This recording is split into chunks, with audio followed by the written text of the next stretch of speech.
ಪ್ರಶ್ನೆ ಕೇಳ್ತಾ ಇದ್ದೀವಿ. ಅವರು ಸರ್ಕಾರದಲ್ಲಿ ಮಾಡಿದ್ದ ಹಗರಣದ ಜವಾಬ್ದಾರಿ ಯಾರು ಹೊರತಾರೆ? ಜನ ನಮ್ಗೆ ಆಯ್ಕೆ ಮಾಡಿ ಕಳಿಸ್ಕೊಟ್ಟಿದ್ದಾರೆ. ಎಲ್ಲ ಯಾರು ಮುಖ್ಯಮಂತ್ರಿ ಆಗಿದ್ರು, ಹೆಂಗಾಯ್ತು, ಹೆಂಗ್ ಬ್ಯಾಂಕ್ ಹೋಯ್ತು ಅದೆಲ್ಲ ಹೇಳ್ಬೇಕಲ್ಲ.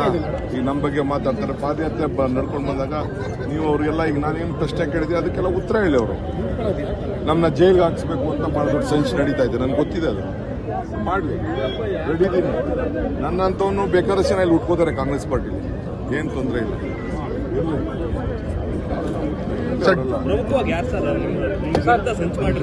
ಸರ್, ಈಗ ಡಿ ಕೆ ಶಿವಕುಮಾರ್ ಅವರು ಭ್ರಷ್ಟಾಚಾರದ ಪಿತಾಮಹ ಅಂತೇಳಿ ವಿಜಯೇಂದ್ರ ಅವರು ಇವತ್ತು ಸುದ್ದಿಗೋಷ್ಠಿ ನಡೆಸಿ ಹೇಳಿರುವಂತದ್ದು. ಅದಕ್ಕೆ ಅವ್ನು ಹೇಳ್ತಾ ಇರೋದು, ಅವ್ನು ದಿನ ಬಿಚ್ಚಿಸಿನೇ ಅವ್ರದ್ದು ಏನೇನು ಇದೆ ಎಲ್ಲ ವಿಚಾರಗಳನ್ನ ಭ್ರಷ್ಟಾಚಾರದ ಪಿತಾಮಹ ಏನು ಅಂತ ಹೇಳ್ಬೇಕು.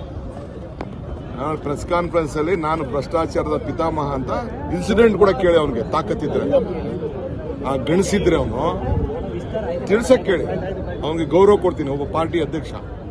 ತಿಳ್ಸಕ್ ಕೇಳಿ, ಭ್ರಷ್ಟಾಚಾರದ ಪಿತಾಮಹ ಕರೆಕ್ಟ್ ಅವ್ರು ಹೇಳ್ತಾ ಇದ್ದಾನೆ ಅಂತ ಒಪ್ಕೊಳ್ಳೋಣ.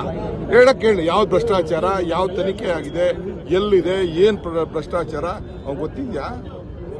ನನ್ನ ಬಗ್ಗೆ ಇರುವಂತ ಇಡಿ ಕೇಸು, ಜೈಲ್ಗೆ ಹೋಗಿದ್ನಲ್ಲ ನನ್ನ ಕೇಸು, ನಿಮ್ಮಪ್ಪ ಇದು ಇನ್ಕಮ್ ಟ್ಯಾಕ್ಸ್ಗೆ ಇದನ್ನ ಕೊಟ್ರಲ್ಲ, ಪರ್ಮಿಷನ್ ಕೊಟ್ರಲ್ಲ, ಸುಪ್ರೀಂ ಕೋರ್ಟ್ ಅಲ್ಲಿ ಆ ಕೇಸು, ಇಡಿ ಕೇಸು ವಜಾ ಆಯ್ತು, ಗೊತ್ತಿದ್ಯಾ?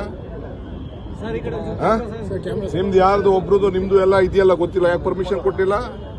ಇವೆಲ್ಲ ಮಾತಾಡೋಣ.